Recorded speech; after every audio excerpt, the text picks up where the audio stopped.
नमस्कार, आप देख रहे हैं आज तक। आपके साथ मैं हूं सईद अंसारी। देश आज बुराई पर अच्छाई की जीत का पर्व विजयादशमी मना रहा है। आज का पर्व ये संदेश हमें देता है कि बुराई कितनी भी भयानक क्यों ना हो, एक न एक दिन वो अच्छाई से जरूर पस्त होती है, परास्त होती है। और ऐसी ही बुराई बनकर दुनिया के नक्शे पर दर्ज है एक देश। उस देश का नाम है चीन। चीन ने पूरी दुनिया में तबाही का वायरस बांटा। उसकी विस्तारवादी नीति के लिए चीन पूरी दुनिया में कुख्यात है। मगर आज विजयदशमी के दिन भारत की तरफ से चीन को सख्त संदेश दे दिया गया है। सुन लो चीन ध्यान से।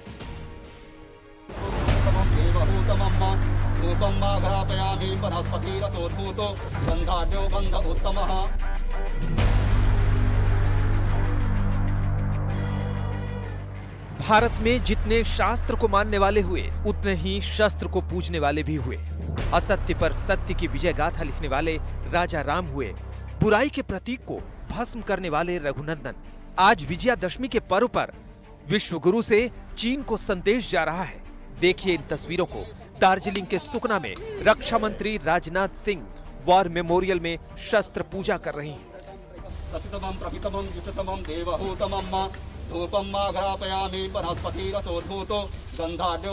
यहीं से रक्षा मंत्री ने पूरी दुनिया में बुराई के सबसे बड़े प्रतीक बन गए चीन को खबरदार किया। इस समय भारत और चीन की सीमा पर भी जो तनाव चल रहा है, भारत तो ये चाहता है कि यह तनाव समाप्त हो, लेकिन कभी कभी कुछ ऐसी नापाक हरकतें होती रहती हैं। लेकिन मैं पूरी तरह से आश्वस्त हूं और आश्वस्त ही नहीं हूं, मुझे पूरा भरोसा भी है कि हमारे सेना के जवान किसी भी सूरत में अपने भारत की 1 इंच भी जमीन किसी दूसरे के हाथों में नहीं जाने देंगे। मौजूदा समय में चीन ही वो चालाक देश है जिसने पूरी दुनिया को महामारी का दंश दिया, जिसकी विस्तारवादी नीति ने उसे पूरी दुनिया में कुख्यात किया। इसलिए नागपुर के संघ मुख्यालय में शस्त्र पूजा करने के बाद संघ प्रमुख मोहन भागवत ने भी चीन का जिक्र किया और जिक्र किया अपने देश के जाबाजों का, कैसे उन्होंने चीन की चालाकी के चीथड़े उड़ा दिए। इस बार भारत ने उसकी जो प्रतिक्रिया दी, उसके कारण वो सहम गया, धक्का मिला उसको एक, क्योंकि भारत तन के खड़ा हो गया। भारत की सेना ने अपनी वीरता का परिचय दिया, भारत के नागरिकों ने अपने देशभक्ति का परिचय दिया। सामरिक और आर्थिक दोनों दृष्टि से वो ठिठक जाए, इतना धक्का तो उसको मिला है। चीन के विस्तारवाद का प्रतिवाद दुनिया कर रही है। उसके विस्तारवाद की वजह से ही उसके पड़ोसियों से उसका गहरा विवाद है। मगर चीन को समझ लेना चाहिए कि अब चीन की ये चालबाजी नहीं चलने वाली। लेकिन चीन ने इस कालावधि में अपने और सामरिक बल के गर्व में, अभिमान में हमारी सीमाओं का जो अतिक्रमण किया और जिस प्रकार व्यवहार किया और कर रहा है, केवल हमारे साथ नहीं, सारी दुनिया के साथ, वो तो सारी दुनिया के सामने स्पष्ट है। इसके पहले भी आया है, उसका स्वभाव विस्तारवादी है, सब लोग जानते हैं। लेकिन इस बार जैसे एक साथ उसने ताइवान के साथ, वियतनाम के साथ, अमेरिका के साथ, जापान के साथ, भारत के साथ साथ ही एक साथ झगड़ा मोल लिया। संघ प्रमुख चीन पर निशाना साध रहे थे, मगर कांग्रेस नेता राहुल गांधी ने चीन को कुछ कहने के बजाय मोहन भागवत के बयान पर प्रतिक्रिया दी। उन्होंने कहा कि संघ प्रमुख सब जानते हैं, मगर सच का सामना करने से डरते हैं। सियासत अपनी जगह है, मगर बुराई पर अच्छाई की जीत के पर्व पर भारत संदेश दे रहा है कि भारत का अतीत रहा है, उसने सदैव सच की लड़ाई लड़ी है और जीती है। अब भी वो किसी भी बुराई को खत्म करने के लिए तैयार है। आज तक ब्यूरो।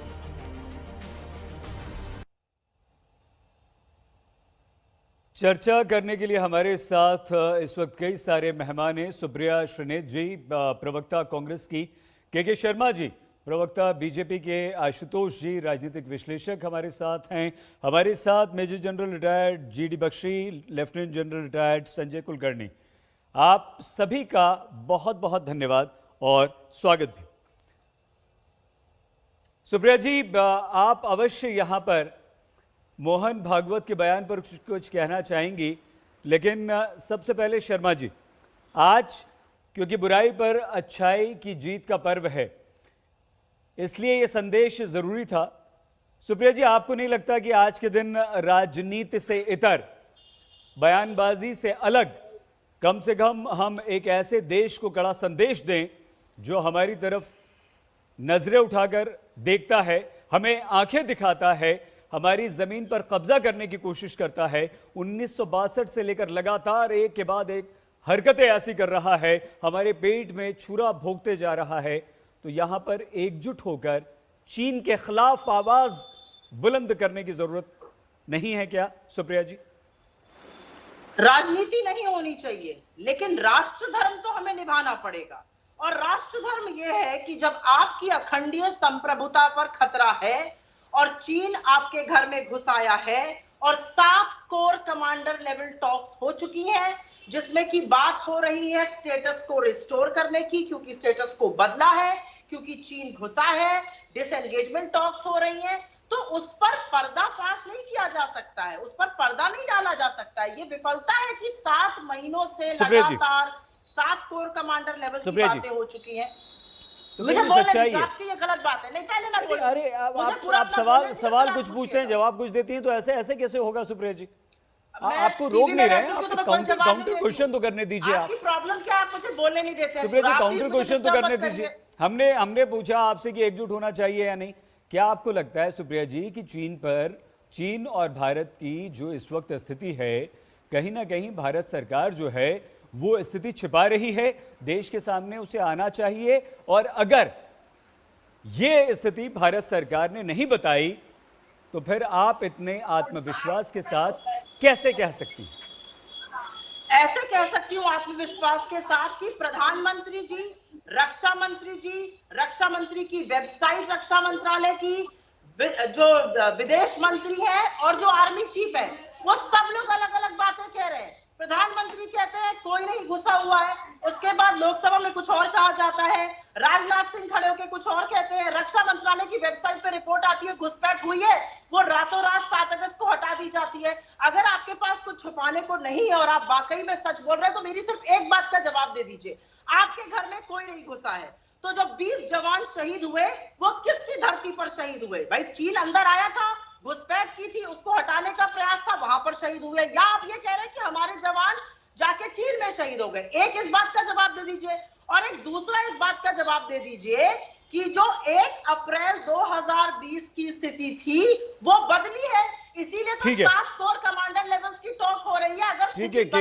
शर्मा जी, सुप्रिया जी, इस बात का जवाब सुप्रिया जी, के शर्मा जी हमारे साथ हैं, वो जरूर जवाब देंगे, कुछ ही देर में वो जुड़ रहे हैं हमसे। लेकिन यहां पर ये सुप्रिया जी कि अगर चीन हमारी सीमा में आएगा तो क्या हम लड़ेंगे नहीं? आपका सवाल ये कि हमारी सरकार झूठ बोल रही है। ठीक है, आशुतोष जी आपके पास आए, उससे पहले जनरल बख्शी। मैं एक शब्द बोलना चाहती हूँ, मैं एक चीज बोलना चाहती हूँ, उसके बाद आप जा सकते हैं जी। मेरा सिर्फ ये बोलना है कि ऐसी बयानबाजी से ही चीन को मनोबल मिलता है कि वो बड़े बड़े यूएन जैसी सभाओं में जाके कहता है हमने तो कोई घुसपैठ ही नहीं करी है, हमने तो कुछ गलत किया ही नहीं है, इंडिया अग्रेसर बन रहा है, वो हमें अग्रेसिव बता रहा है। ऐसे ही बयानबाजी से और हमारे देश में काम कर रही है सरकार, हमारे देश में, ठीक है, ऐसी बयानबाजी से मनोबल बढ़ता है उसका, लेकिन क्या हमारे देश के जो राजनीतिक दल हैं, वो सरकार पर ही सवाल उठाएं और ये कहें कि हमारी सरकार झूठ बोल रही है, तो क्या चीन का मनोबल इससे नहीं बढ़ता? सुप्रिया जी आएंगे आप एक रिएक्शन सबसे ले लेते हैं। मनोबल तो तब बढ़ता है जब हम उसको क्लीन चिट दे देते हैं। चीन ने कुछ किया ही नहीं, चीन और मोदी जी एक ही भाषा का प्रयोग कर रहे हैं, वो कहते हैं देखिए ना प्रधानमंत्री महोदय कह रहे हैं हम नहीं घुसे, और वो इससे मनोबल बढ़ाते हैं। आप उल्टी बात कर रहे हैं। अरे बात तो सच की करिए, ये हमारी देश की मिट्टी का सवाल है। ठीक है, जनरल बख्शी, क्या वाकई आज स्थिति इतनी तनावपूर्ण है कि कहीं ना कहीं सच्चाई हमारे सामने नहीं आ पा रही है चीन और भारत को सीमा पर लेकर सैनिकों के बीच में? नहीं, देखिए, जो स्थिति जो पैदा हुई है मई 5 से हमारे चीन और भारत के, वो तो विश्व व्याप है, सबको मालूम है क्या हो रहा है क्या नहीं हो रहा। बात ऐसी है कि चीन शिंजियांग प्रांत से अपनी 2 division, 4th highland motorise division, 6th mechanise division लेके एक्सरसाइज के बहाने ईस्टर्न लद्दाख के ऑपोजिट लाया और फिर उसने आनंद फानंद में सिविल ट्रक्स में बिठा के जो 5 विवादित पॉइंट्स हैं वहां पे उनने तैनात करी और हमारे क्षेत्र में घुसने की कोशिश की। इसमें झड़पें हुई और खासकर गालवान की तो बड़ी भीषण झड़प हुई थी जिसमें चीन के लोगों को बाहर खदेड़ा गया। हमारे 1 कर्नल 20 जवान शहीद हुए और चीन के कोई 60 के करीब लोग मारे गए उसके अंदर। लेकिन जो उन्होंने तंबू गाड़ा था हमारे क्षेत्र में, जो एक व्यू पॉइंट बनाया था वॉच टावर, वो हमारे लड़कों ने वो तंबू जला दिया, वो वॉच टावर तोड़ दिया, चीन को खदेड़ दिया। तो प्राइम मिनिस्टर का बयान कि वो आए थे उनको खदेड़ दिया गया, ये बिल्कुल सही है। और उसके बाद हमने अपना जो पहले तो हम सरप्राइज हुए क्योंकि कोविड के चलते हमको उम्मीद नहीं थी। हम जो हड़ताल एक्सरसाइज करते हैं वो हमने नहीं करी थी मार्च अप्रैल मई के महीने में, लेकिन अगस्त के एंड तक हमने पूरा बिल्डअप कर लिया और पलटवार किया। जिस पलटवार से जो हमने प्रिएम्प्टिव डिप्लॉयमेंट करी, पूरी कैलाश रेंज की हाइट अब हमारे हाथ में है। ब्लैक टॉप हिल, हेलमेट टॉप, बगर हिल, गुरुंग हिल, रेगांगला, रेचिनला, ये तमाम जो कैलाश रेंज की हाइट जो ओवरलुक करती हैं, ये जो इन्वेजन रूट है तिब्बत से लेह तक और लेह से मानसरोवर कैलाश को जो रास्ता जाता है वो हमारी पकड़ में है। हमारी सेनाओं ने डोमिनेटिंग हाइट ऑक्युपाई कर ली है। चीन को करारा जवाब मिला है। जनरल बख्शी, तो इतना तिलमिलाने की क्या जरूरत है, मुझे समझ नहीं आया। हमको तो जनरल कुलकर्णी आपके पास भी हम आना चाहते थे बख्शी जी के बाद, लेकिन हमारे साथ सिंह साहब आरपी सिंह साहब इस वक्त जुड़ चुके हैं। सिंह साहब, सुप्रिया जी कई सारे आरोप लगा रही हैं कि रक्षा मंत्री, सेना प्रमुख, सरकार की तरफ से हमेशा जो स्थिति इस वक्त एलएसी पर है, चीन से जो तनाव है, उस पर कोई ठीक से आधिकारिक बयान सामने नहीं आता है। 7 बार बातचीत हो चुकी है, उसकी जानकारी सामने नहीं आ पाती है, क्यों? देखिए, जहां तक बातचीत का सवाल है, वो मिलिट्री से आर्मी के स्तर पर बातचीत हो रही है। वो पब्लिक डोमेन में आना कोई जरूरी नहीं है, परंतु उसके अलावा देश के प्रधानमंत्री जी ने मीटिंग बुलाई थी, उसमें सारे जो दल थे उनके साथ बैठ कर चर्चा करी, बातचीत करी, ये जानकारी दी कि क्या स्थिति है।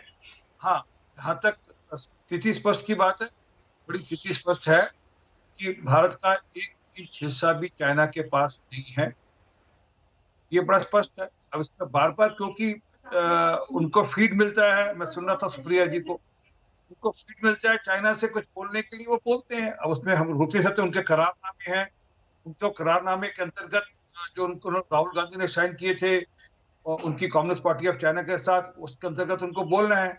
उसके एवज में उनके राजीव गांधी फाउंडेशन में पैसे मिलते हैं, उसके एवज में उनको बोलना ही पड़ेगा। अरे आप देखो बहन, मैंने आपको टोकन में सुन रहा था, आपको टोक सकता था, ये अच्छी बात नहीं है। और मेरे साथ डिबेट पे बैठना तो आप बिल्कुल टोका मत करें, आपका मौका मिला आपको पूरी बात कहिएगा।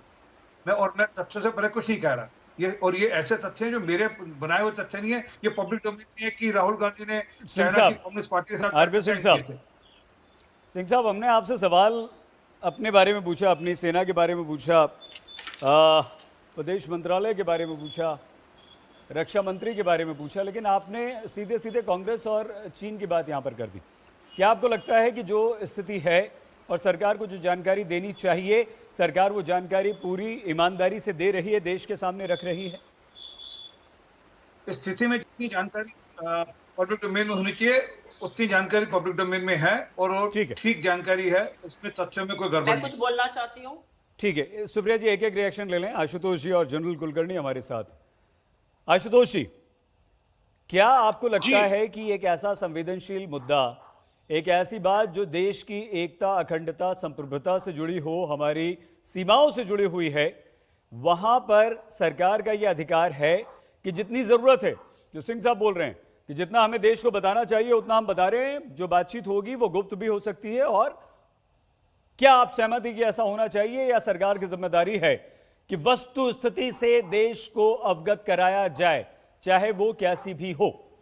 आशु जी। देखिए, सबसे बड़ी बात इस पूरे मसले में विवाद कहां पे है? इस पूरे मसले में विवाद यह है कि भारतीय जनता पार्टी और केंद्र की सरकार यह मानने के लिए तैयार नहीं है कि चीन अतिक्रमण करके हमारी सीमाओं के अंदर घुस आया है। सबसे बड़ी दिक्कत की बात यह है। और मैं आज बीजेपी के प्रवक्ता को याद दिलाना चाहूंगा, खुद आरएसएस प्रमुख मोहन भागवत ने अपने बयान में, जो मैंने अभी आपके टीवी चैनल पर सुना, कि अतिक्रमण कर रहा है और अतिक्रमण किया है, दो शब्दों का इस्तेमाल किया। फिर उनका ताइवान और दूसरे इलाकों में भी। इसका मतलब आरएसएस प्रमुख भी मानते हैं कि चीन भारत की सीमा में अतिक्रमण कर चुका है या किया है उसने। दूसरी बात, यही सबसे बड़ी विवाद का मुद्दा है। और मैं आपको याद दिला दूं कि इस मसले पर सरकार को, जिसे कहते हैं अंग्रेजी का, शुड कम आउट क्लीन, साफ साफ गोई से बात करनी चाहिए। प्रधानमंत्री जी तो कहते हैं ना कोई घुसा हुआ है, ना कोई घुस के आया है, और ना किसी पोस्ट पर कब्जा, कि किसी पोस्ट पर कब्जा तो नहीं है, मैं मानता हूं। लेकिन अगर मैं आपको 6 अगस्त की जो डिफेंस मिनिस्ट्री की वेबसाइट पर जो रिलीज है, वो बहुत साफ पहला पैराग्राफ अगर आप पढ़ लेंगे तो बहुत स्पष्ट लिखा हुआ है, Chinese aggression has been increasing along the LAC and more particularly in Galwan valley since May 2020 the Chinese side transgressed, साफ साफ लिखा, चाइनीज साइड ट्रांसग्रेस्ड। अब आप देखिए, 6 अगस्त को आईएनबी मिनिस्ट्री की एक प्रेस रिलीज है, और आईएनबी की मिनिस्ट्री की जो प्रेस रिलीज है वो भी कहता है, as regards transgression of LAC it was clearly stated that the violence in Galwan on 15 June arose because of the Chinese side was seeking to erect। दो तीन चीजें हो गई, दो चीजें हैं। प्रधानमंत्री जी, बीजेपी और सरकार ये स्पष्ट क्यों नहीं करती है कि चीन ट्रांसग्रेस करी है, चीन ने भारत की सीमा में अतिक्रमण किया है और वहां पर आकर बैठा हुआ है। ठीक है, हम आपसे एक सवाल पूछना चाहते हैं आशुतोष जी। कोई अगर अतिक्रमण करता है, अगर हमारे घर में या हमारी जमीन पर कब्जा करने की कोशिश करता है, तो क्या हम चुपचाप बैठे रहते हैं, उसे करने देते हैं, या उसका मुकाबला करते हैं, डटकर उसे भगाते हैं? क्या भारतीय सेना ने यह नहीं किया? हाँ, आप कह रहे हैं, मोहन भागवत ने कहा कि, उन्होंने ये भी कहा कि विस्तारवादी नीति है। दुनिया के कई सारे देशों से इस वक्त चीन का विवाद चल रहा है और अतिक्रमण करने की उसने कोशिश की, इस बात से कोई इनकार नहीं कर सकता।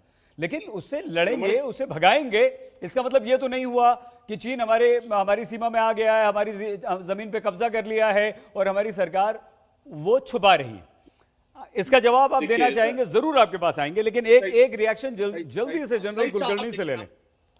जनरल कुलकर्णी, क्या इस बात में जरा सा भी दम सच्चाई आपको लगती है कि चीन ने जो अतिक्रमण करने की कोशिश की, हमारी सीमा में वो घुसा, उसकी सेना आई, हमारी सेना ने उसे खदेड़ दिया, उसके बाद जाहिर सी बात, एक विवाद तो होगा ही होगा, क्योंकि दोनों सेनाएं आमने सामने डटी हुई हैं और लगातार बातचीत भी चल रही है इस विवाद को सुलझाने की। क्या आपका कहना है यहां पर? ऐसे है कि चीन ने धोखेबाजी की, नंबर 1। नंबर 2, चीन ने जो भी पीस एंड ट्रैंक्विलिटी एग्रीमेंट्स थे, कॉन्फिडेंस बिल्डिंग मेजर्स थे 93, 96 एंड सब्सिक्वेंटली, उन सबको कूड़ेदान में डाल दिया। और जिस तरीके से चीन ने कार्रवाई की वो पूरे देश के सामने है, इसमें कोई शक नहीं। अब सवाल है कि चीन ने ट्रांसग्रेशन किया या नहीं किया। चीन ने जहां जहां पे ट्रांसग्रेशन करने की कोशिश की, वहां पे हिंदुस्तान की फौज ने उसको ढकेल दिया।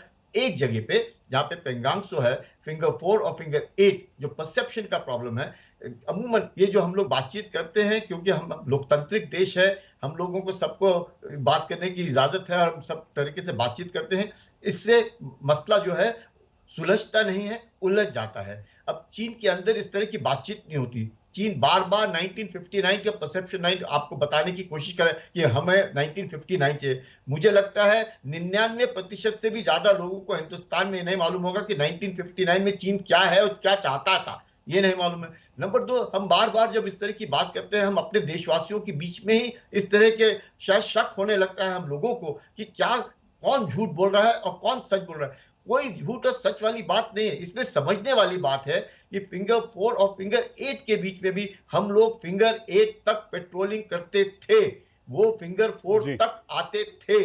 अब मई 2020 के बाद हम फिंगर 8 तक नहीं जा रहे हैं, वो फिंगर 4 पर आकर के बैठ गए हैं। अब ये इस मसले को सुलझाने के लिए क्या था, पीस एंड ट्रैंक्विलिटी एग्रीमेंट थी, कॉन्फिडेंस बिल्डिंग मेजर था कि जब भी चीन इस तरह कार्रवाई करता था, बैनर ड्रिल्स होते थे, उसके द्वारा वो पीछे जाता था। लेकिन इस बार नहीं गया और वो फिंगर फोर पे आकर के बैठ गया। उसके बाद जैसे जनरल बख्शी साहब ने कहा कि हमने गुरुंग हिल, ब्लैक टॉप, मगर हिल, अपना रजांगला, ये सब जो हाइट्स है साउथ ऑफ पेंगांगसो में पकड़ ली। उसके कारण हम लोगों का जो दबदबा है पूरे पंगांगसो इलाके में बढ़ गया। Now we are dominating them. यही एक तो जो मसले हैं इस तरह के बातचीत से सुलझते हैं। जब जैसे पैनलिस्ट कह रहे कि 7 राउंड ऑफ टॉक्स हुए, जरूर 7 या 8 राउंड ऑफ टॉक होगा, बातचीत से बात सुलझनी चाहिए, लेकिन नहीं सुलझ रही जो भी कारण है, क्योंकि हम लोगों ने डोमिनेटिंग हाइट्स पकड़ी है।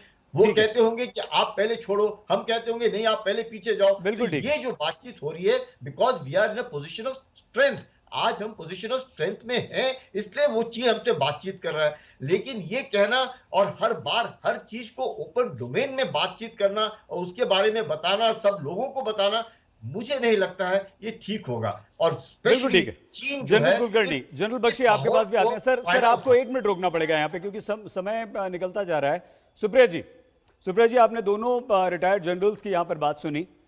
सुप्रिया जी, ये सच्चाई है कि चीन जो है उसकी नीति जो है वो विस्तारवादी है, अपने आप को बढ़ाना चाहता है। कई सारे ऐसे देश हैं जिनसे उसका इस वक्त विवाद चल रहा है, हमें तंग कर रहा है लगातार वो, और ये पूरा साल गुजर गया है। सुप्रिया जी, मई के बाद से जो लगातार गलवान में हो रहा है, डोकलाम में हो रहा है, वो आपसे हमसे किसी से छिपा हुआ नहीं है।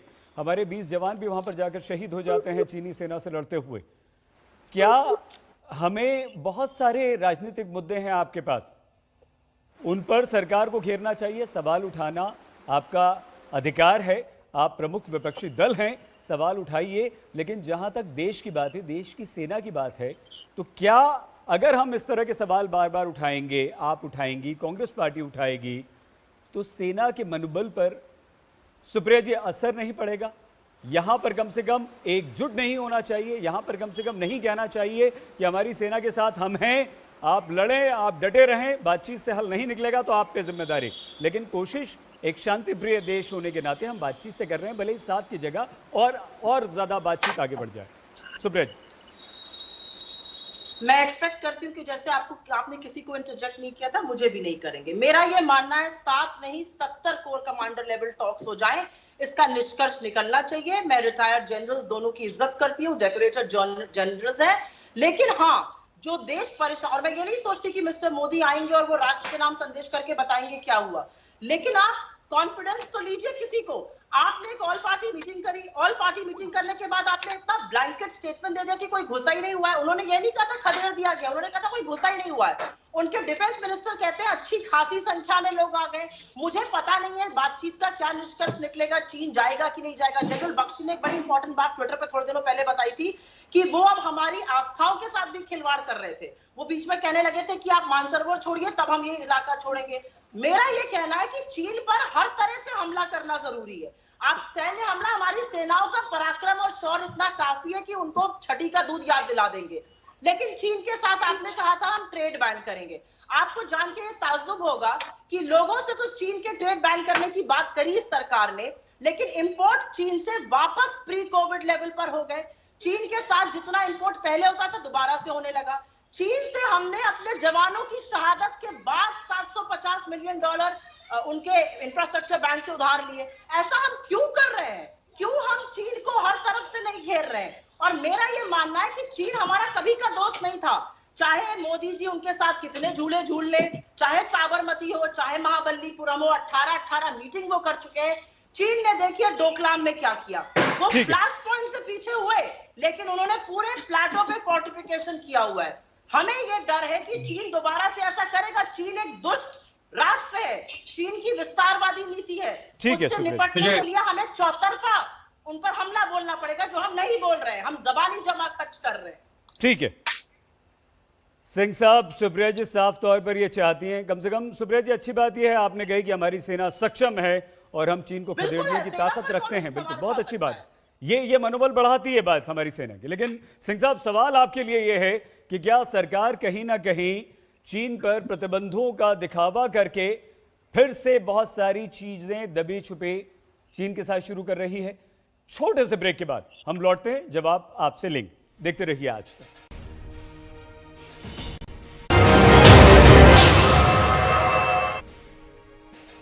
चीन लगातार एलएसी पर ऐसी हरकतें कर रहा है जिससे भारत को उसे जवाब देना पड़ रहा है। हम बातचीत भी कर रहे हैं, हमारी सेना लगातार डटी हुई भी है, चीन की सेना को पीछे भी धकेल रही है और लगातार, लेकिन चीन अपनी हरकतों से बाज नहीं आ रहा। सिंह साहब, सुप्रिया जी का साफ तौर पर यह कहना है कि भारत सरकार को, हमारी सरकार को अब कुछ ऐसे सख्त कदम उठाने पड़ेंगे। हम ये नहीं कर सकते कि टिकटॉक और कुछ ऐप्स को बैन कर दिया जाए, पीछे से व्यापार भी चलता रहे, चीन के साथ हम आदान प्रदान वस्तुओं का भी करते रहें और दिखाने के लिए कुछ करते। सिर्फ ऐप्स को बैन कर देने से कुछ नहीं होगा और सेना को भी खुली छूट देनी होगी। आपको लगता है कि कहीं ना कहीं हमारी नीति में कुछ कमी है या अभी हमें और सख्त कदम चीन की तरफ उठाने पड़ेंगे? सिंह साहब, देखिए, जितनी खुली छूट सेना को इस समय है, इतनी खुली छूट सेना को कभी मिलेंगे, दोनों चल बैठे हैं, आपको बता देंगे। जहां तक ट्रेड की बात है, प्रिया जी को डेटा पता नहीं कौन सा, मैं आपको भेज देता हूँ अभी जानकारी, पूरी जानकारी। हमारा ट्रेड उससे कम हुआ है, हमने उनके यहाँ से इम्पोर्ट को लगभग 24% कम किए हैं और हमारे एक्सपोर्ट में 6.5% बढ़े हैं, तो ओवरऑल 18% का ट्रेड का भी फर्क पड़ा है। ये समय क्या है, सुप्रिया जी को तो डेटा कुछ निकाल कर बोलना है, ये इकोनॉमिक जर्नलिस्ट, पर असली बात पे नहीं आती, असली मुद्दे पे नहीं आती कि ऐसा क्या है जो ये बार बार ग्लोबल टाइम की लाइन ड्रॉ करते हैं। ऐसा क्या है, ये नहीं बता पाते कि जोरावर बोर्ड किसके रहते हुए, किसके काल में चाइना हमसे लेकर और इन्होंने क्यों तकनीक की। ये कभी श्याम शरण की उस रिपोर्ट की बात नहीं करते जो अगस्त 2013 में श्याम शरण जी ने मनमोहन सिंह को लिखकर भेजी थी और बड़ा स्पष्टता के साथ कहा था 640 किलोमीटर जमीन हमारी चाइना ने चाली की। अभी 2013, मैं पिछली बात ही कर रहा जो 40 साल किलोमीटर, मैं अभी हाल की बात कर रहा हूँ, तो हमारी तरफ से बड़ा स्पष्ट है। सिंह साहब, जो ट्रेड की आपने बात कही वो तो सुप्रिया जी उससे असहमत हैं, वो तो सहमत नहीं है, उन्होंने अपनी मुंडी हिला दी कि नहीं हम सहमत नहीं है। लेकिन सुप्रिया जी, ये जो बार बार सिंह साहब आप पे आरोप लगा रहे हैं कि ग्लोबल टाइम्स की खबरों से आप ज्यादा प्रभावित होती हैं, ज्यादा विश्वास है आपको? मुझे राष्ट्रीयता का सर्टिफिकेट ना सिंह साहब से चाहिए ना इनकी पार्टी से चाहिए। मेरी राष्ट्रीयता मैं जानती हूँ, मुझे ग्लोबल टाइम्स की लाइन चाहिए। ग्लोबल सर, आपसे मैं तो बीच में आपके नहीं बोली थी, अभी आपने बोला था ना एक दूसरे के बीच में नहीं बोलेंगे, थोड़ा डिसेंटली डिबेट करते हैं। मेरा तो ये कहना है कि जो इन्होंने बोला था वो चीन ने जाके यूएन में बोला कि सुनिए हमने तो कभी अतिक्रमण किया ही नहीं है, हम तो घुसे ही नहीं है, देश के प्रधानमंत्री ये बात कह रहे हैं। मेरा एक छोटी सी बात है और यहाँ पे जनरल्स बैठे हैं, देखिए राजनीतिज्ञों को सब कुछ कहना चाहिए लेकिन ऐसी बातें नहीं कहनी चाहिए जिससे सेना को चिंता हो जाए। हमारे यहाँ कहा गया कि एलएसी के परसेप्शन में डिफरेंस है हम लोगों का। अरे आप उसको क्यों विवाद बना रहे हैं? वो विवादित भूमि चीन के लिए, वो हमारे अधीन थी। फिंगर 8 तक की अगर भूमि थी तो हम वहां तक जाते थे, आज नहीं जा पा रहे हैं। आपके बार बार विवादित कहने से सेना की धिक्कारी होती है, क्योंकि सेना के मानचित्रों पर, सेना के मैप्स पर वो एलएसी का प्रोटेक्शन करते हैं, कड़े मौसमों में रहकर करते हैं। और जब आप ये कहते हैं कि परसेप्शन अलग है और परसेप्शन का डिफरेंस है, तो आप कहीं ना कहीं सेना का अपमान करते हैं। आप ये काम करना प्लीज बंद कर दीजिए। सबसे पहले जो मानचित्रों पर, जो सेना के मैप्स पे एलएसी है, सेना उसके अनुसार, और हमारी सेना बहुत ही इंस्टीट्यूशनलाइज्ड, बहुत ही अनुशासन वाली सेना है। हम कहीं पर भी घुसकर जबरदस्ती नहीं करते हैं, वो उस मैप को प्रोटेक्ट करती है। और अब ये सरकार के नुमाइंदे आके कहते हैं कि जी परसेप्शन में डिफरेंस है एलएसी के, इसमें आप क्यों कंफ्यूजन क्रिएट कर रहे हैं? क्यों आप उसको विवादित भूमि बना रहे हैं? जो हमारी भूमि अभी तक है, जिस पर हमारा अधिग्रहण है, जिस पे हमारा कब्जा है, उस पर आप क्यों जबरदस्ती प्रश्न चिन्ह लगा रहे हैं? ठीक है, बताइए बात आपके। चलिए, यहाँ दो सेना के लोग बैठे हैं, इनसे पूछ लीजिए ब्लैक टॉप और जो हेलमेट टॉप है वो किसके कब्जे में थे पहले, और ये गलवान वैली किसके कब्जे? अरे आपको देखिए, अच्छी बात नहीं बहन, अच्छी बात नहीं, मैंने फिर वापस देखी, मैंने यील्ड किया ना उस समय एकदम। तो गलवान वैली किसके कब्जे में थी ये भी बता देना चाहिए, किसके कब्जे में थी गलवान वैली। तो असल में ये सच बताने से डरते हैं। मैंने अभी श्याम शरण की रिपोर्ट की बात की, ये मेरी रिपोर्ट नहीं है, 2013 में श्याम शरण की रिपोर्ट है। मैं भी 1962 पेज नहीं जा रहा, ये जनरल जे सिंह की किताब है, उसमें पन्ना नंबर 253 में क्या लिखा है नेहरू जी के बारे में, किस प्रकार से उन्होंने मिलिट्री का जो मनोबल था तोड़ा, वो सब जानकारी पन्ना नंबर 253 में लिखी है। मैं आपको भेज दूंगा, पढ़ लेना आप। तो असल में सच ये है, अरे एक minute please don't do this. और एंथनी साहब ने क्या बोला पार्लियामेंट में कि हमारे पास पैसे नहीं है हथियार खरीदने के लिए, हमारे पास पैसे नहीं है कि हम वहां पर सड़कें बना सके। हमारा पैसे नहीं है कि हम एयरपोर्ट की चिंता कर सके। ये तो सबको यील्ड कर बैठे थे, ये तो सब कुछ छोड़कर बैठे थे। ये तो पिछले 6 साल, अरे बहन मैंने फिर आपको टोका मैंने जब आपने गलत फिक्र दी एक्सपोर्ट और इम्पोर्ट के बारे में। तो असल में सच ये है कि इन्होंने तो हथियार गिरा दिए थे। इनकी तरफ से ये था, भैया चाइना माई बाप हो, हमने आपके साथ करारनामा साइन कर लिया, आपसे गुराई कर ली, अब जो आप चाहे करो। ये पहली बार है पिछले 6 साल में वहां सड़कें बनाई गई, वहां पर बॉर्डर के साथ साथ चिंता की गई, और आज ये है कि हमारी सेना वहां डट के खड़ी है। बोल लेने दीजिए सुप्रिया जी, बोलिए। हमारी सेना वहां डट के खड़ी है और सुप्रिया जी, और ये नहीं डट के खड़ी है, और वहां जब मुकाबला होता है तो उनको वापस जवाब दिया जाता है। और जो अभी बताया, आज हम एडवांटेजेस पोजीशन में हैं वहां पर। हमारी सेना तो साहब हमेशा डट के खड़ी है। हमारी सेना के पराक्रम में रत्ती भर का कोई किसी को दिक्कत नहीं है। हमारी सेना तो वो सेना है कि बड़े बड़ों को चले चबा दे, उनके जैसे 2 वीर यहाँ पे उस सेना से बैठे हुए हैं।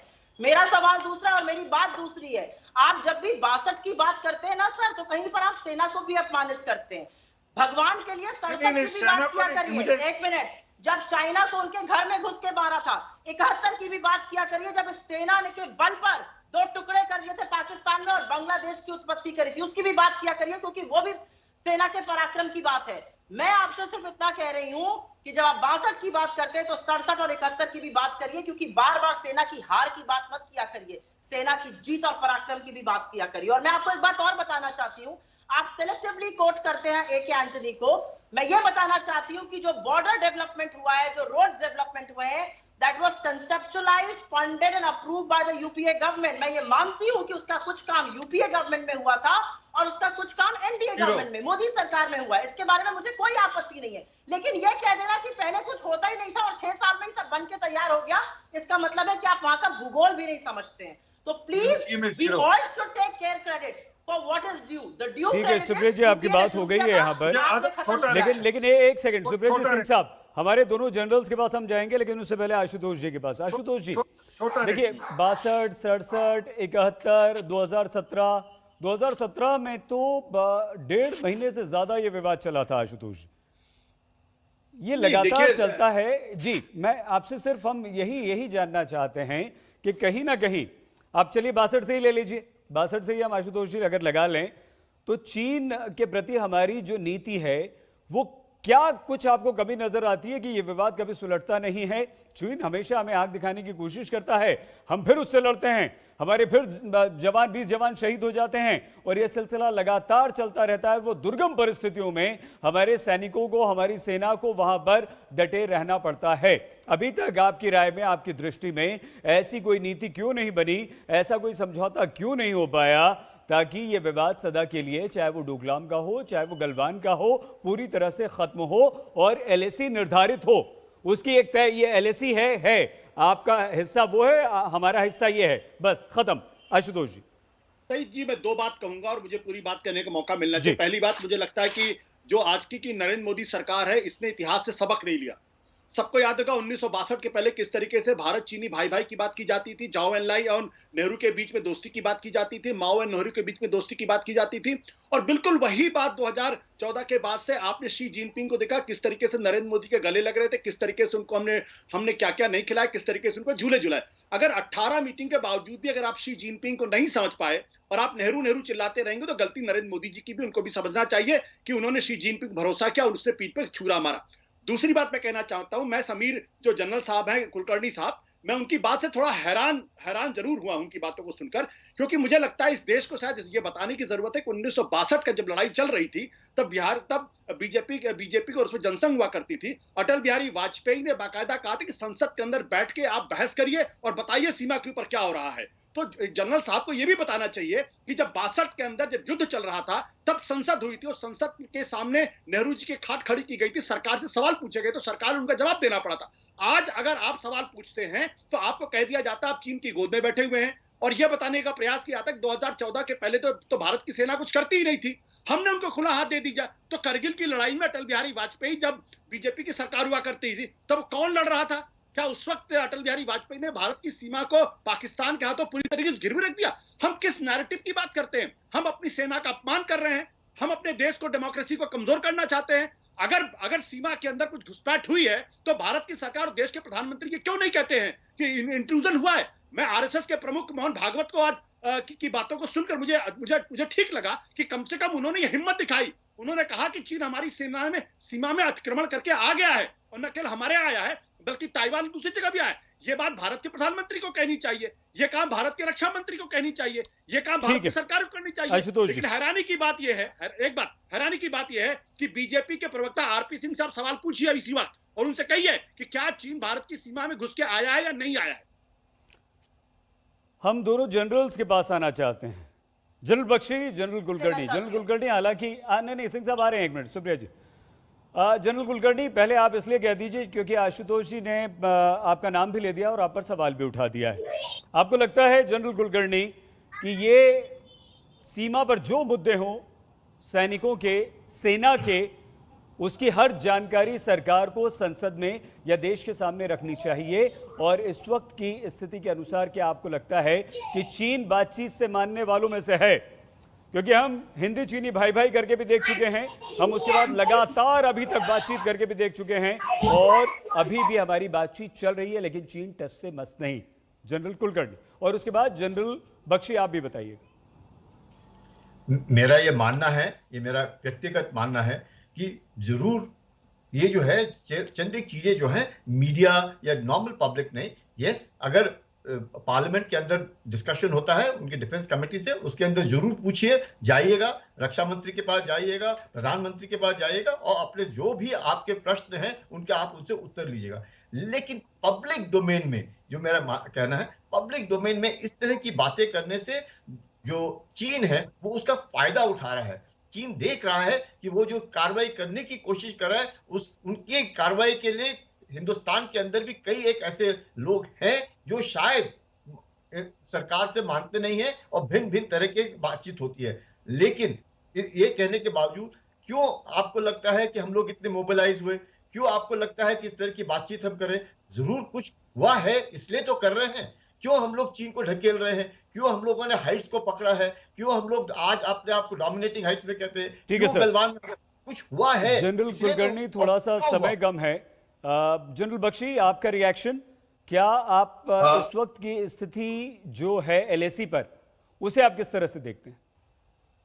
देखिए, इस वक्त हमारी सेना ने पहल करी है और हम डोमिनेटिंग हाइट्स पकड़ चुके हैं। लेकिन मेरा व्यक्तिगत राय यह है कि ये चीन बार बार हर साल तमाशा करता रहेगा।